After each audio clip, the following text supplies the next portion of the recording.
Today on the I Guess I'm in Morning Says podcast, I'm going to be discussing my $3,000 audio interface dying, what I'm doing about it. I'm sad. So go ahead and stick around. All right, let's jump right into it. And just to clear things up, no, I'm not actually sad. I am minorly inconvenienced and put out and disappointed that a $3,000 device is now useless. What happened is yesterday I was in a voice call. I stepped away for a minute, came back, looked at my meters, heard people yelling in the voice chat, screaming, "What in the world is going on? What is that noise? Who is doing it? What's happening? The end is nigh." And I looked at my meters. All four of the preamps were maxed out, peaking, just clip into Timbuktu. Timbuktu is the sister of Timbuktu, just so you know. And here's... that was dumb. Here's what they heard in the voice call.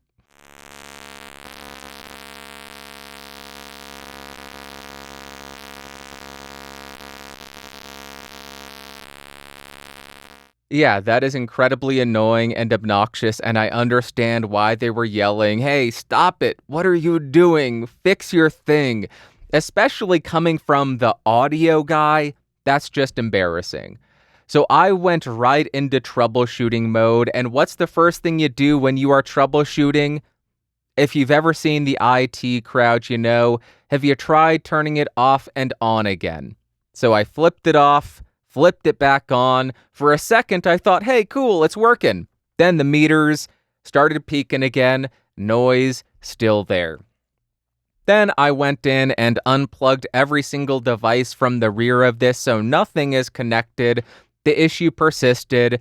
Then I went into each channel, turned it all the way down, no change to the level, engaged the high pass filter, pad, linking, phasing, everything, changing the input from line to mic. Nothing resolved it. Then I went and restarted my computer. Issue persisted. So I have done all of the necessary troubleshooting steps. I also verified there were no updates, although I did just recently update it. I did just recently update it a couple of weeks ago. I'm wondering if that's where the issue lies. Regardless, nothing that I did resolve the issue, so I resorted to purgatory. Searching Google for your specific issue. And I got very fortunate because the first result, somebody had the exact same issue in 2023, I believe it was. And the result of their issue was it was a hardware failure. And their interface was out of warranty. I'm pretty sure mine is out of warranty as well because I bought this in 2019. 5.5 years later, I'm almost certain that this is no longer covered under warranty from the AD, the authorized dealer, or from Universal Audio. I hope there's some kind of resolution. I have contacted customer support. It's the weekend, so I have not heard back yet. We'll see what they say. My expectation: have you tried these 3 or 4 troubleshooting steps? I'll redo them. I'll send them a response saying, that didn't fix it. What's the next step? I'll likely have to RMA it, send it to them. They'll charge me to repair it, or they'll send me a replacement, and I'll be out a bunch of money. But that's the price to exist in an ecosystem where you have expensive interfaces. I don't think this is any massive fault with UA. This would happen with any device unless you're my Focusrite Scarlett 18i 22nd Gen, which lasted 7 years, 8 years with no issues whatsoever. So unless you're the Focusrite, then I'm pretty sure this is par for the course. Something will inevitably go wrong, and it's on a lot.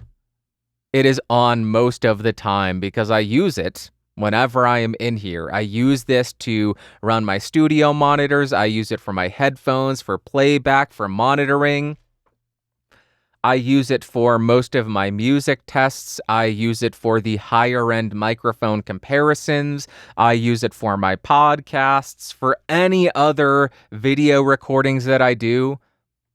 This is my studio centerpiece, and now it is dead. And I am very, very sad. But I am stuck in the UA ecosystem because $3,000, and I've been trying to get my money's worth, and I've also invested, I don't want to think about how much, into the Universal Audio plugin ecosystem, which just makes this hole even deeper. So I wanted to get back up and running as quickly as possible, and the way to do that was pull out my other Universal Audio interface, the Twin X, just a teeny tiny desktop interface, two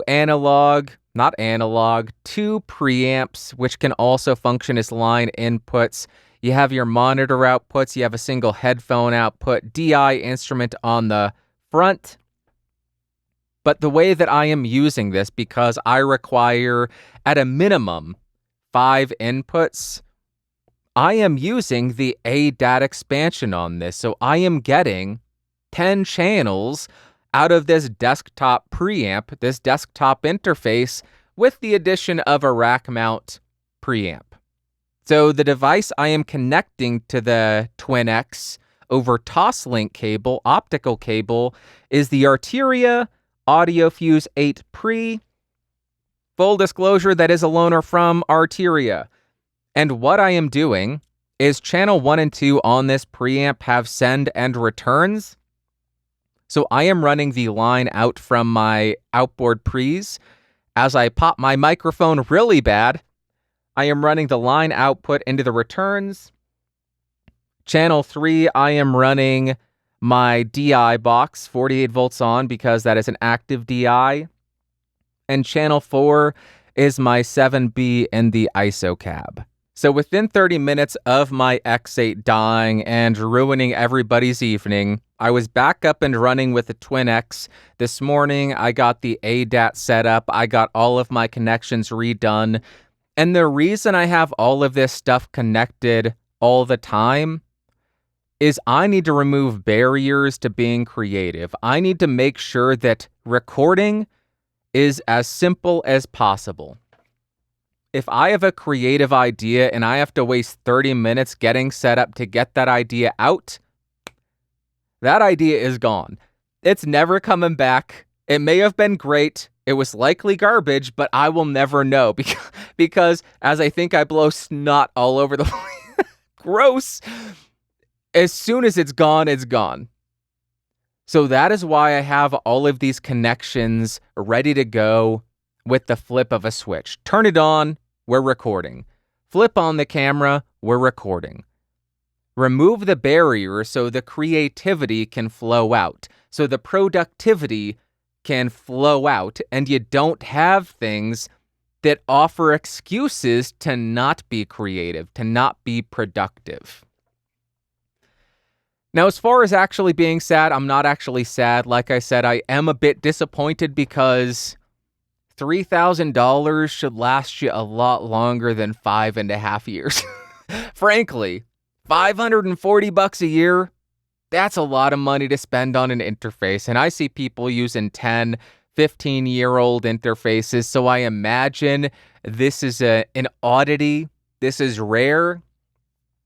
But I wanted to share this with you because I find it interesting seeing the life cycle of these devices, seeing the longevity of these devices, and I also want to share with you the customer support journey once I hear back from them.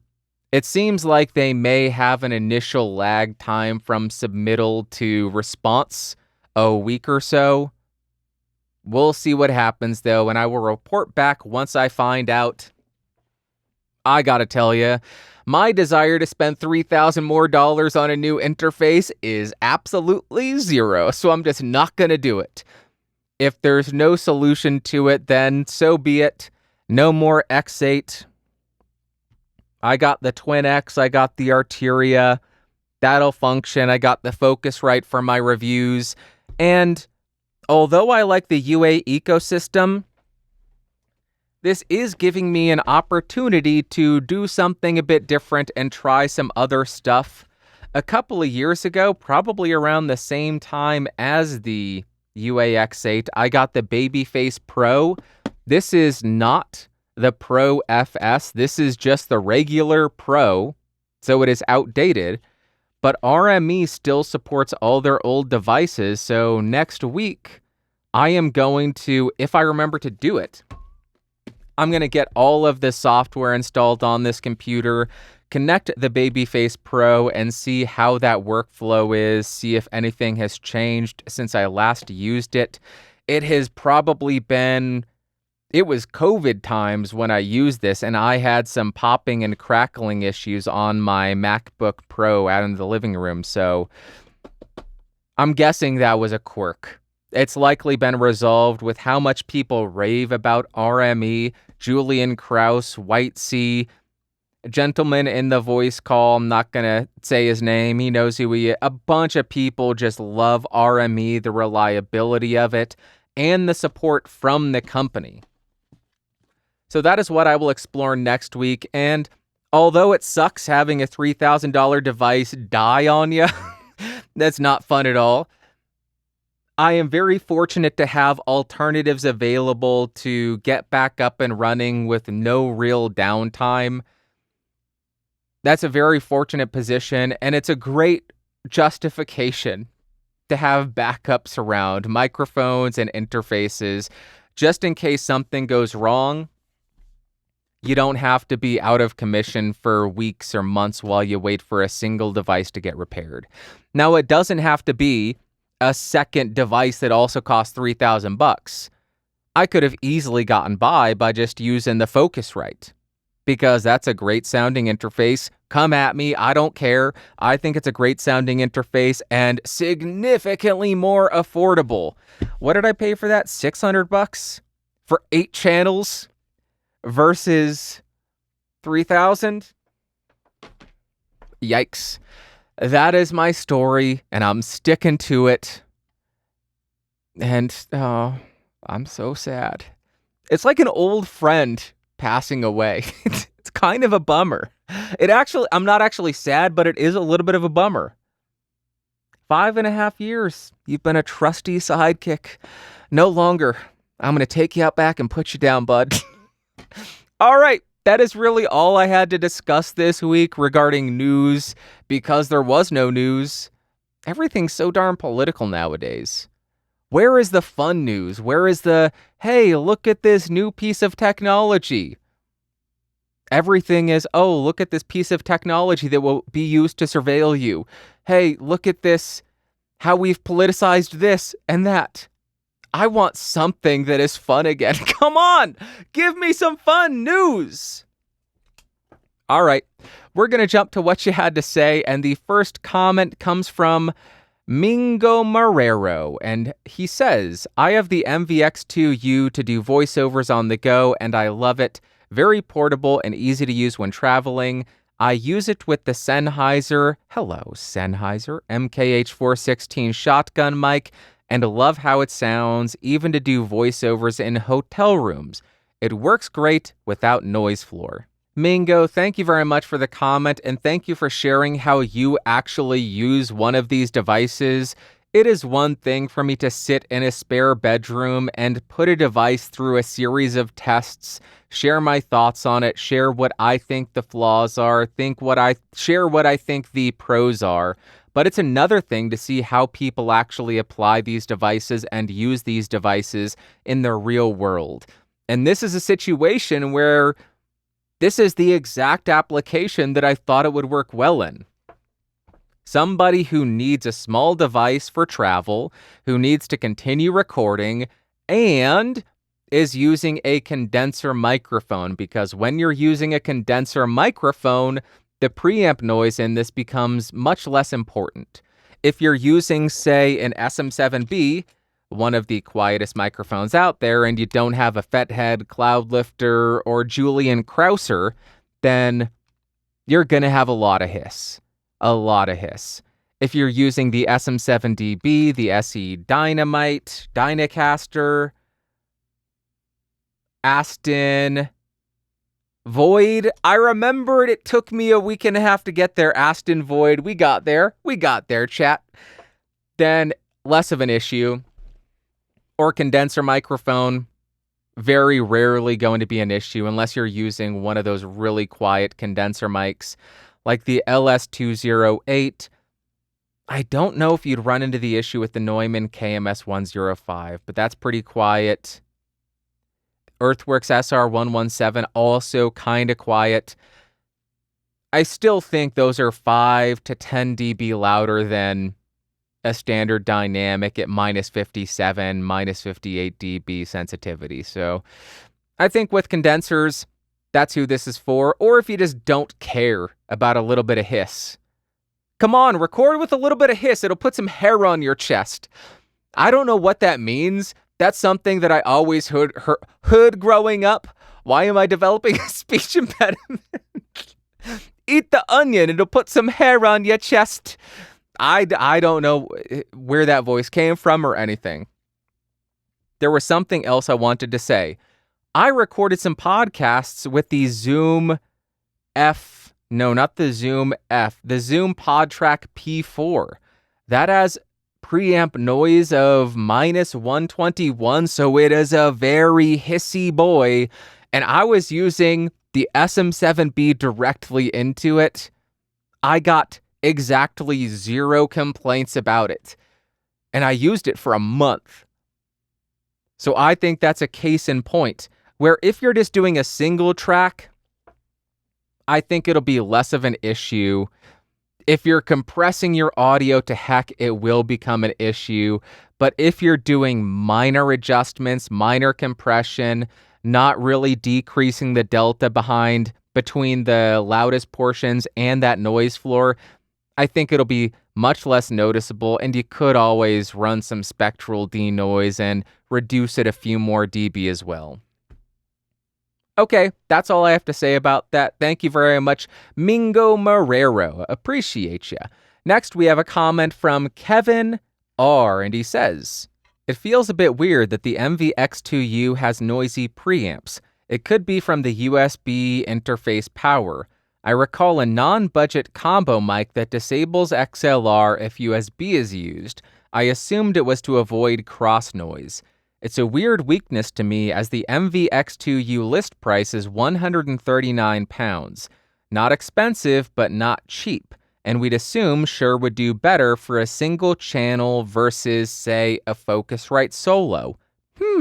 Kevin, thank you very much for the comment. I really appreciate you sharing your thoughts on this, and I want to go ahead and point one thing out. There is quite a big difference between the MVX2U from Shure and the Focusrite Scarlett Solo. I am going to hold both of these up to the camera, and I want you to tell me what the difference is. 5, 4, 3, 2. That's right. The difference is the size of these things. The MVX2U is maybe 1/8 the size of the Scarlett Solo. And if I am remembering Julian Krause's videos correctly, I don't know if he's taken apart the Solo before, but I believe the circuit board and all of the components take up the majority of the actual Scarlett Solo. So there is a lot of space in this device for components. The MVX2U is the size of a thumb that's been hit by a hammer. Because this top portion of the MVX2U, that's the XLR port. There's not likely any kind of components there. That connects to the microphone. So the components are this bottom 60 to 70% of it. That's teeny tiny. That's the size of a pill bottle maybe. I am going to draw a parallel here, but first I need to share some breaking news. Microphones and interfaces are different. They are not the same thing. But with that caveat out of the way, why am I speaking so weird today? With that caveat out of the way, when you look at microphones, the miniaturization of them leads to increased self-noise. Now, that's likely because of the actual capsule and diaphragm of them. I don't know the science behind it, but also, especially with condenser microphones, you still have to have that amplification, the circuitry to handle the phantom power and convert that to power the cap, all of that stuff, plug-in power, whatever it is. You need that components. You need those components and all of that functionality. And I imagine as you miniaturize all of those components, that is what leads to an increase in the self-noise. So I am going to assume the same thing applies to audio interfaces for preamps, for A to D and D to A converters, for headphone amps. That's what this has. It has power circuitry. It has the preamp. It has the A to D and D to A converter, the headphone amp, the XLR connector. All of that is in the size of a pill bottle.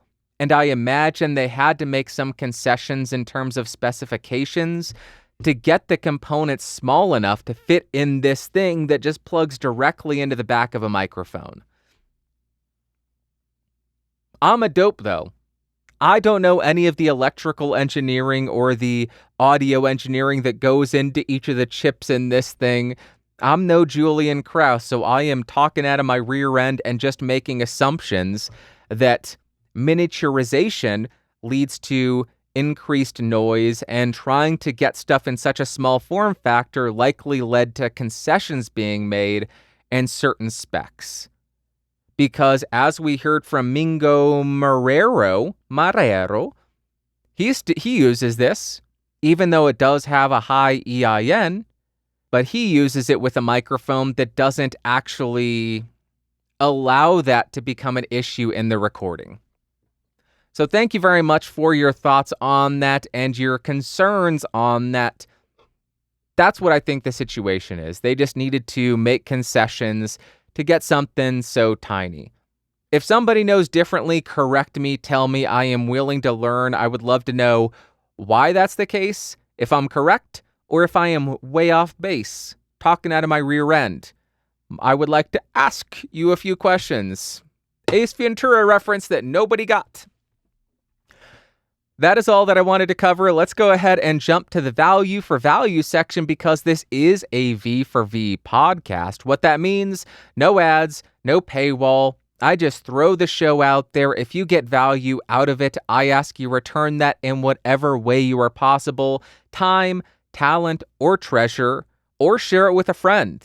This is typically a 30 to 45 minute show. It covers multiple topics. That does not do well in any algorithm, and algorithms are the only way to grow online nowadays. So share it with a friend who may get benefit out of it, who may enjoy it. That is super helpful and greatly appreciated. First up, we have 50 USD from Darren O'Neill, the co-host of PlanetRage.show. That is the URL, PlanetRage.show. And randomthoughts.com, RANDUMB thoughts.com. Absolute mad lad and legend. That was from the series Mad Lad. Mad Lads? Count Dankula. He did that. Yeah, that's who it was. I remember his episode about Killdozer. That's one of the craziest stories ever. Look up Killdozer Mad Lads. Absolute insanity if you don't know about that. Anyway, I'm getting off base. Darren O'Neill says, in the morning, I've been using Suno.com for the AI music. Happy 10 years. Here's $50 for the king of responsible spending to celebrate possibly irresponsibility. How much would it take to get a Bandrew version of the Keith the Queef song? It is one hell of an earworm, and I bet you could improve it. Darren, in the morning to you as well, and thank you so much for the $50 and the congratulations or the wishing of a happy 10 years. Really do appreciate you. As far as the song, I just have one request for you. Send over the jingle and I will noodle around to see what I can come up with. Before I started recording this, I was noodling around. I figured out the chorus, but I don't remember the verses. Who cares about the verses? I got the chorus down and it's fun. But I have some ideas for the verses. Keith the Queef, that's the name of the song that I didn't want to say last week, but he got me to say it with a $50 V for V submission. So thank you very much, Darren. Also, if anybody's easily offended, you should check out planetrage.show. I don't think it'll offend you at all. Darren and Larry are just the most milquetoast fence sitters. Over the, 170 episodes? I don't think I've heard them say anything offensive ever. I'm going to get an email. Why did you recommend that? I ended up crying in the bathtub. I'm so offended. I turned into Jerry Seinfeld. I was so offended there. PlanetRage.show is hilarious. Absolutely incredible. And randomthoughts.com, just incredible stuff as well. Thank you very much, Darren. I appreciate you. Next, we have €25 from none other than TechMed Rainer Richter. Why did I say it that way? I don't know. And he says, Danke. Raina, thank you so much for the €25. Thank you for the continued support, and thank you for coming back each week and watching and listening. I really do appreciate you always being here. It's lovely to know that you still get value out of it, and you are incredible. Your support keeps the lights on, the bills paid, and me in this room recording the show. So thank you so much from the bottom of my heart. You're amazing. And lastly, we have 5 Czech currencies, which I forgot already, from D6BF6AF4, and they say, thank you. D6, thank you very much for the $5, and thank you very much for giving me the opportunity to pull out the MVX2U, update the firmware, and revisit it. That is why I keep all of this gear, why I don't really sell anything I've ever reviewed. Yes, because much of it is loaners, but also because I like to be able to revisit stuff and see if improvements have been made. It's why I still have the MV7 Plus. Is that what it is? The updated Shure MV7? I bought 2 of them. I need to see if it's fixed. MVX2U. I need to see if they fixed that issue, which they did. Very, very cool. Very awesome to see that they were able to resolve that. But you also mentioned that you were naive to expect that they would be able to update the firmware and get a lower preamp noise. I don't think that's naivete. Why did that sounds so douche? Naivete? I don't think that's naive. I just think that's wishful thinking, and it's always good to double check. There's something that I never thought would be possible, which would be increasing an interface's available gain. Yet I saw that happen with the Rode AI1. When I first reviewed that, max gain was, I think, 45 decibels. A couple of years later, I saw a post somewhere saying we updated the gain, and I said, that's not possible. So I pulled out my old AI1, updated the firmware. Sure enough, 60 decibels of gain. If I remember, I'll link the video somewhere. So although it doesn't seem like it could be possible, doesn't hurt to check. And it's why I keep all this stuff. So thank you very much for the support and for giving me an opportunity to pull out a piece of gear, revisit it, and see how it's performing a year on. And it's also good to know that they're still supporting it. Relatively new, so I would hope I would hope they're still supporting it, but there have been some devices that come out and within 6 months it's dead. They don't pay any attention to it. No further updates, just gone by the wayside. So thank you very much, D6. I appreciate you as well. If you enjoy this show being ad-free, it is thanks to Darren O'Neill, TechMed, Raina Richter, and D6BF 6A F4, absolute mad lads and legends. Thank them in the comments. They're incredible people. Thank you so much. All right, we are going to jump to my favorite thing of the week, and this is going to make everybody think I'm insane. It's a number of things. I have been reverting back to living like it's the 1980s and 1990s in certain aspects, and it all started with a simple device. I had an old 90s CD player, and when I used my IEMs with it, the hiss on them was unbearable, so I didn't enjoy listening to any CDs. Well, I was on Amazon a couple of months ago, and I found the FiO DM13. I waited a while, which was dumb because it jumped in price like 30 to 40 bucks. But I waited. I finally bought it. This is incredible. It's a basic CD player, just has very basic functionality, but it sounds incredible. The headphone amp, zero hiss on my IEM, so I can listen to music all day on CDs with physical CDs, physical media that nobody can ever take from me. I shouldn't put that challenge. Don't rob me. Thank you. If somebody robs me for CDs, that'll be the craziest thing ever. We want your outdated media. Give us the stuff that we can't listen to because none of us have a CD. That would be insane. It has been so much fun pulling out CDs, putting them on, being more intentional with my listening, and really listening to the entire albums all the way through. I wanted to pull out the 4 80s albums in order from least favorite to favorite that I have been loving the last week. Number 1 is the 80s, Volume 1. This is just a compilation that I got. There are 3 volumes. Each of them is incredible. This is kind of my way of putting on the radio in the 80s, but not listening to any adverts.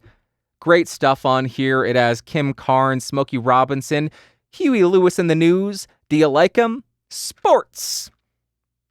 Who else does it have? It has Wayne Chung, Pat Benatar, The Human League, Heart, Lionel Richie, Foreigner. It is just a great listen all the way through. And if you just want good 80s pop, that'll do the trick. Number 3 for me, Dead Kennedys, Give Me Convenience or Give Me Death. Dude, as far as punk album openings, Police Truck, Too Drunk to F, California Uber Alice. Those are some of the 3 best punk songs ever written, and it's the first 3 songs on this album. So if you're looking for really good 80s punk from California, check out this album, Give Me Convenience or Give Me Death. And as I said, they're from California, but I always think they're from DC for some reason because I conflate Dead Kennedys with Bad Brains, Minor Threat, all of those bands. I always think they're in the same group. They are not. California punk. Number 2 is going to be one of the most obvious selections for me. Weird Al Yankovic, Dare to Be Stupid.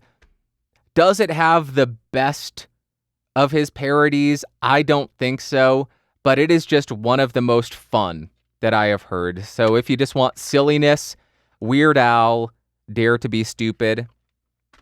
And number 1 for me, I know somebody's going to scream at me for this. It's not the Misfits. It's Danzig's self-titled album. Twist of Cain, Mother, She Rides. This is such a great... Was this his first album, I think? It is so good, and it makes you just want to ride Harley Davidsons and drink in bars and hail Satan or something. I don't know. It's just a really good album. Really good stuff. That is what I have been listening to on my new CD player because it's the 1980s and 90s. Not only that, I've become so enamored with the 80s and 90s again. I pulled out a VHS and watched it. I finished reading a Lovecraft book and I saw this on my shelf. I bought it at Goodwill, I think it was. And, I need to report them.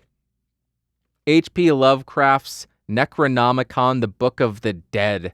This was a direct-to-VHS, direct-to-movie video, whatever, and this is a promotional video for promotional use only, not for resale or rental. I bought this. The MPAA needs to go after Goodwill. Shut them down. Shut down Goodwill. They're selling promotional copies. The thing that I found most interesting about this, nobody's going to care about this. The ads in the beginning are not, hey, go check out these new releases. They are, hey, check out this movie, buy it, rent it out. You have a 4-month window where it won't be available on pay-per-view, so you will have guaranteed rental sales. I have never seen an advert like that before, and it is so interesting seeing that approach. It makes perfect sense because it's a promotional video. This must have gone out to some kind of rental store, and they would say, buy 10 copies and rent this out. And then New Line Cinema also has a bunch of other movies that are coming out on VHS that they want to sell to rental stores to put on their shelves, and they had ads for that. The movie itself, not great, but fun, and I liked the advertisements more than the actual movie. What a weird person I am. All right. That's all that I have to talk about today. I appreciate you coming by. I know there are a million things that are vying for your attention, whether it be Danzig's self-titled album, whether it be an H.P. Lovecraft book, whether it be a pen and a pad of paper as you journal and write, oh, today I did this. Today was bad. I'm sad my interface died. If that's you, thanks for being here. I forgot where I was. I forgot what I was saying. All of that stuff is trying to get your attention. So the fact that you choose to spend any amount of time watching or listening to this show really does mean the world to me, and I appreciate you coming by. I hope you have an amazing Sunday, Monday, Tuesday, Wednesday, Thursday, Friday, Saturday. Next Sunday, I ought to be back. I ought to be talking at you, with you, about something else as well. Maybe I will have another perfect 1980s CD playlist. And until then, I love you. Goodbye. Beep.